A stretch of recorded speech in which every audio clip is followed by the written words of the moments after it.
ओम नमो हरिघंटाणं।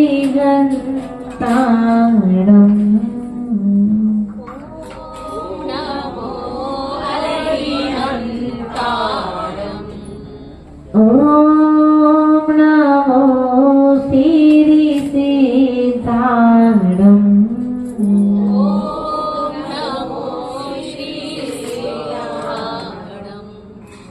ओम नमो आयर्याणं।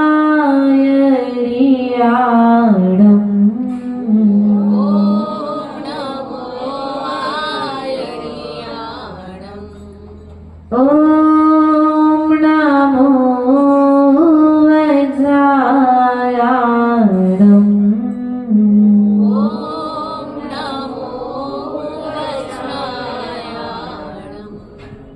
ओम नमो लोय सवसागुडं।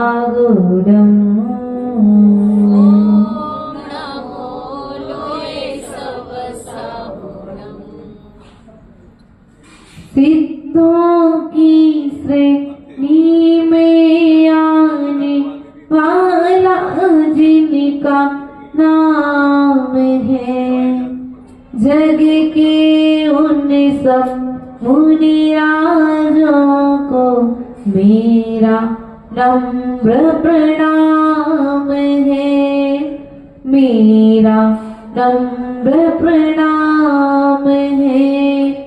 सिद्धालय के सब सिद्धों को सादर शीश झुकाता हूँ। सिद्ध चक्र मंडल विधान की पूजा आज रचाता हूँ। बोले अनंतानंत सिद्ध परमेश्वरी भगवान की, देवादिदेव मूलायक आदिनाथ भगवान की, देवादिदेव चिंतामणि पारसनाथ भगवान की, देवादिदेव शासनायक भगवान महावीर स्वामी की, आचार्य भगवंत कुंद कुंद स्वामी की, आचार्य भगवंत विराट सागर जी महाराज की, आचार्य भगवंत विशुद्ध सागर जी महाराज की, समाधि भक्ति की रचयिता मम आचार्य गुरु और 108 विभव सागर जी महाराज की, सिद्ध चक्र महामंडल विधान की। बोलिए आरिका रत्न श्री सिद्ध श्री माता जी की जय हो। समस्त आरिका संघ की जय हो। प्रिय बंधु, प्रत्येक जीव इस संसार में यदि कुछ चाहता है तो मात्र वह एक ही चीज है, वह है सुख। पूजन करने मंदिर में आया, भगवान से क्या मांगा? व्यापार करने बाजार में गया, अपेक्षा सुख। एक स्त्री ने घर पर भोजन बनाया, उस भोजन का उद्देश्य कुछ थोड़ी देर के लिए शांति, रसना इंद्री से। आपने बहुत सुंदर सा घर बनाया, बहुत सुंदर सा उसमें एसी लगाया, बहुत सुंदर सा पलंग बिछाया और पलंग के ऊपर बहुत अच्छा चादर डाला। सबका उद्देश्य क्या था? कुछ थोड़ा सा तो सुख। लेकिन क्या वास्तविकता में आपको गांधी जी सुख मिला? गांधी जी के मामा जी थोड़ा सा हो सकता है।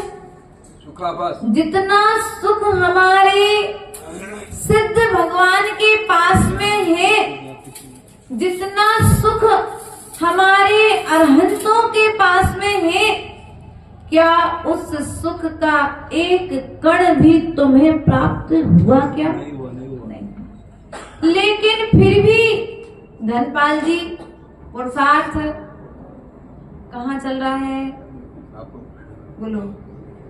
पुरुषार्थ वही चल रहा है जहां से सुख मिलने वाला। बोलो तो धन में सुख है क्या गांधी जी? यदि धन में सुख है तो फिर तुम यहाँ क्यों बैठे हो? धन कमाओ, दुकान पर जाओ, व्यापार करो, ऑफिसर्स के बीच में बैठो, सुख मिल जाएगा क्या? लेकिन फिर भी एक छोटी सी अपेक्षा लेकर के हम प्रभु के चरणों में बैठे हैं कि हमारे कर्मों का क्षय होगा तो निश्चित ही हमें शाश्वत सुख की प्राप्ति। पंखे से सुख मिल रहा है, लेकिन कौन सा सुख? क्षणिक सुख की हमें अनुभूति हो रही है, लेकिन जैसे ही पंखा बंद कर दो तत्काल, और यदि ठंडी के दिनों में पंखा चालू कर दिया जाए तो क्यों? पंखा तो सुख देता है ना, तो फिर वही पंखा ठंड के दिनों में दुख का कारण क्यों हो गया? ना पंखे में सुख देने की क्षमता थी, ना पंखे में दुख देने की क्षमता थी। हमने उस पंखे के में जैसी मान्यता बना करके रखी थी, वैसा सुख और वैसा दुख मुझे प्राप्त हो रहा था। बस ऐसे ही मान्यता अपने भीतर में विराजमान कर लो। हम यहाँ पर ऐसा कह रहे हैं कि राजा श्रीपाल को कुष्ठ रोग हो गया, लेकिन वास्तविकता में कुष्ठ रोग का मूल कारण क्या था?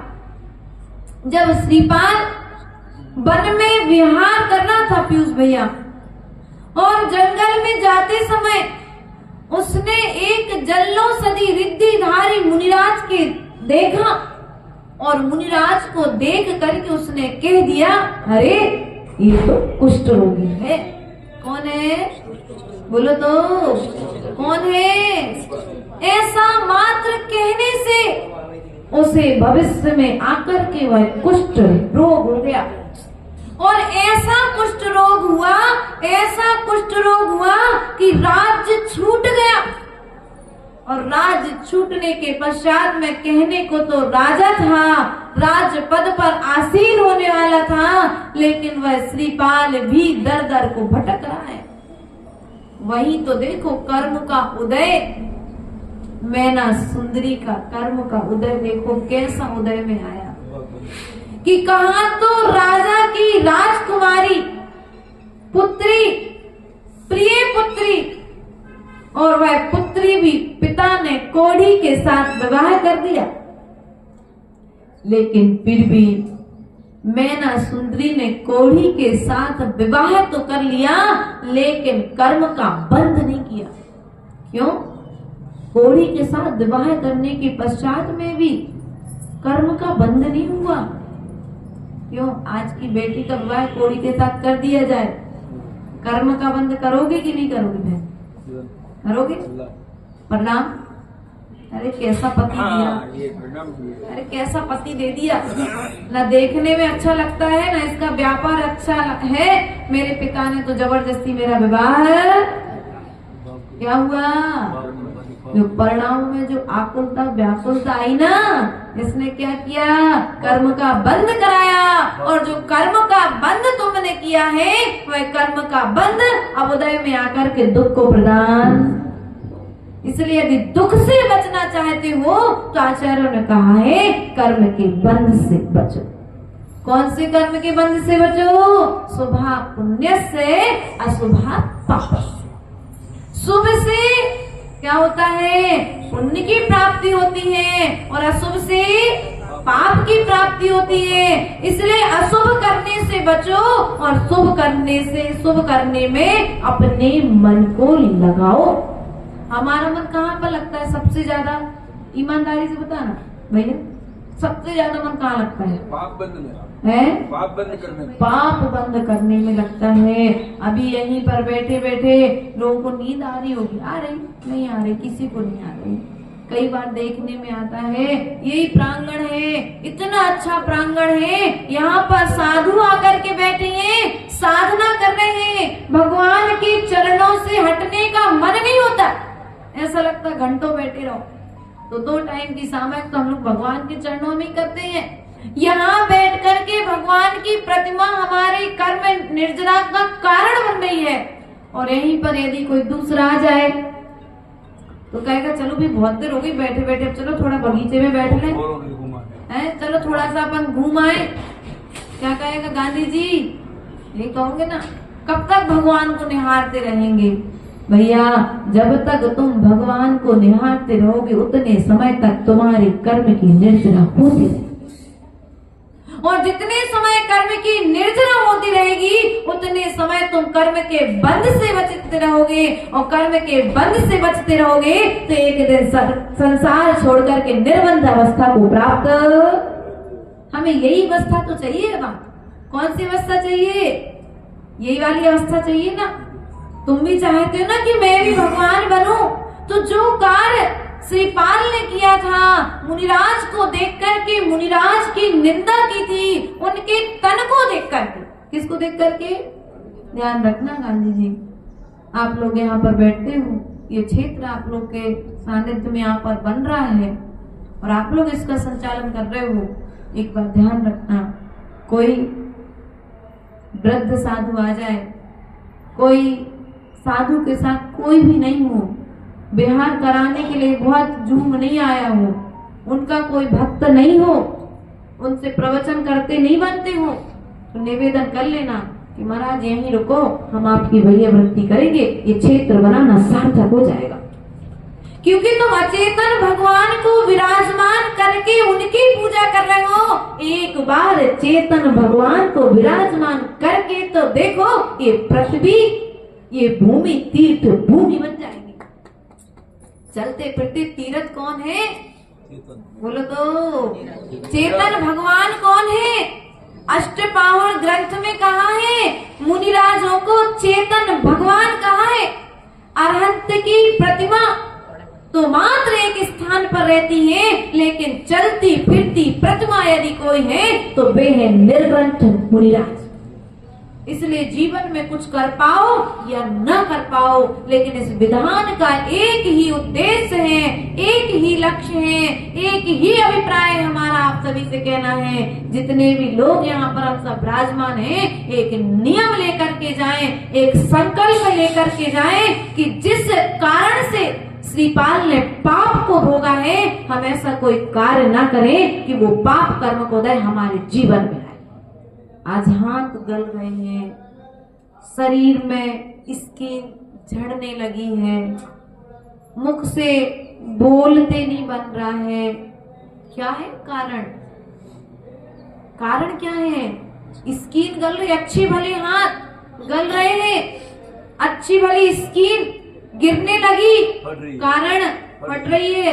ऐसे भी लोग देखे भैया हमने, ऐसी अभी कुछ समय पहले कि देखने को चेहरा बहुत अच्छा है लेकिन सुकुड़ गया और बीच में दरारों से ब्लड निकल रहा है। डॉक्टर साहब के पास तो धनपाल जी के यहाँ तो बहुत सारे लोग आते होंगे ऐसे। ध्यान रखना, ये कारण क्या है? अच्छे बड़े बड़े लोग, धर्मात्मा लोग, जिन्होंने ऐसे वीरोदय जैसे कई क्षेत्र खड़े कर दिए, लेकिन क्या किया? क्षेत्र तो खड़े कर दिया, लेकिन कोई साधु निकला उसकी विनय नहीं कर पाए, सो क्षेत्र पे पड़े पड़े।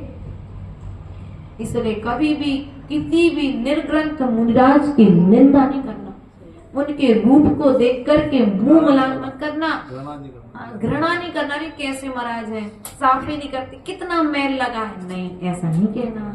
तो वो जो है ना, उनके तन पर जो मैल लगा है वह भी औषधि तुल्य है, उनका स्पर्शित मल भी हमारे कर्म निर्जरा का कारण है। इसलिए हमेशा प्रयासरत रहना, गुरुओं की वंदना करना, क्योंकि उनका फल, उनके कर्मों का फल उनको मिलेगा और हमारे कर्मों का फल हमें मिलेगा। इसलिए अपन तो देखो बानियां हैं, हो कि नहीं हो? शुद्ध आप लोग, हम तो, हमारी तो कोई जाति है ही नहीं, हम तो महावीर के कुल के हैं। लेकिन अपन लोग क्या करते हैं? फायदे का व्यापार करते हैं, है कि नहीं? धोखे से भी नुकसान का व्यापार। तो बस फायदे का व्यापार यही है। जो भी निर्ग्रंथ साधु तुम्हारे नगर में आए, तुम्हारे इस वीरोदय क्षेत्र पर आए, पीयूष भैया ध्यान रखना, कोई भी साधु आ जाए सबकी विनय करो। अगर स्वयं आचार्य विद्यासागर जी भी आ जाएं और स्वयं कोई छोटा साधु आ जाए, तो जितनी श्रद्धा के साथ तुम आचार्य श्री को नमस्कार करते थे ना, उतनी श्रद्धा के साथ तुम सामान्य साधु को नमस्कार करोगे तो निश्चित ही तुम्हें विद्यासागर जी को नमस्कार करना सार्थक हो जाए। क्योंकि कभी भी आचार्य श्री ने किसी मुनिराज की अभिनय करना, उनका जीवन काल पूरा व्यतीत हो गया, उन्होंने समाधि के लक्ष्य को प्राप्त कर लिया। और आज हम आचार्य श्री के नाम पर क्या करते हैं? पीयूष भैया तुम आई नहीं कह रहे, बुरा मत मान जाना। नहीं तो पंडित जी अभी तो दिन भर से सेवा कर रहे थे, आज तो माता जी ने कह दिया, अब तो जान ही नहीं है माता जी। गणधर है गांधी जी के, हमने तो भगवान महावीर स्वामी के गणधर सुने थे गौतम, यहाँ पर गांधी जी के भी गणधर है ना। तो ध्यान रखना, कभी भी किसी भी साधु की निंदा, कभी भी किसी साधु का अपमान, अगर कोई साधु कह दे कि हमें वीरोदय क्षेत्र पर रुकना है, कुछ दिन यहाँ की प्रकृति का आनंद लेना है, तो निवेदन कर लेना। यानी क्या नारे चौका कौन लगाएगा? नहीं भैया, कोई नहीं लगाएगा चौका। तुम तो खिचड़ी बना करके और कुएं का पानी भर के पिला देना, साधु उसमें भी खुश होकर के रहेगा। और जो जितनी साधना साधु यहाँ रह करके करेगा ना, उस साधना का फल तुम्हारे हिस्से में आएगा कि नहीं आएगा? इसलिए प्रयास करना। जो कार्य श्रीपाल ने किया था, राजा श्रीकांत ने किया था, मुनिराज को दुष्ट वचन बोले थे। क्या बोले थे? बोलो तो, क्या बोला था? आप लोग महाराज माता जी के मुंह पे तो नहीं कहते, आजकल की विशेष पैटर्न बदल गया। जैसे मोबाइल का पैटर्न बदल लेते ना आप लोग समय के पश्चात में, ऐसे आज निंदा करने का पैटर्न बदल गया। देखो हम एक बात बताएं, बुराई नहीं कर रहे लेकिन फिर भी कह रहे हैं। ऐसा नहीं करना चाहिए ना, ऐसा नहीं होना चाहिए ना। ऐसे भी कोई साधु होते हैं क्या? हम निंदा थोड़ी ना कर रहे, हम तो बता रहे थे ये इनका पैटर्न है निंदा करने का। इसलिए इस पैटर्न को भी यदि आप अपना करके गुरुजनों की निंदा कर रहे हैं ना, तब भी आप कर्मबंध से बोलो वे मुनिराज धन्य हैं, शिवकोटि मुनिराज, जिनको 12 वर्ष तक नमोकार मंत्र याद नहीं हुआ, वो वे मुनिराज उनको याद करो जो 12 वर्ष तक कुम्हार के घर में रहे।